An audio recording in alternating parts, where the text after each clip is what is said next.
सकल हिंदुत्ववादी संघटनेकडून आज राळेगाव बंदची हाक देण्यात आली।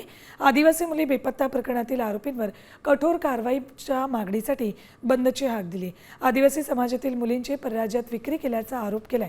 या प्रकरणी 5 जणांची चौकशी सुरू आहे। तर थेट राळेगावात पोहोचलेत आमचे प्रतिनिधी संजय राठोड। अपडेट्स घेऊयात त्यांच्याकडून।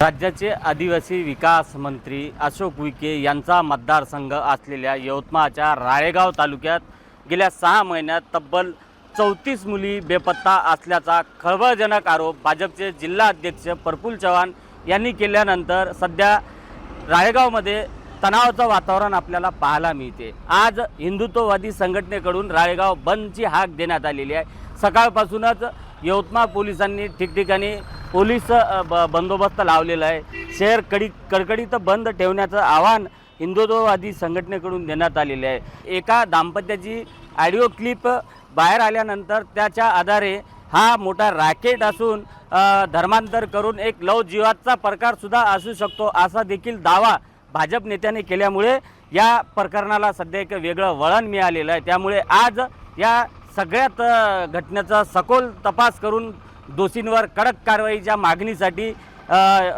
हिंदुत्ववादी संघटनेकडून बंदचं आवाहन केलं आहे। संजय राठोड, साम टीव्ही न्यूज, यवतमाळ।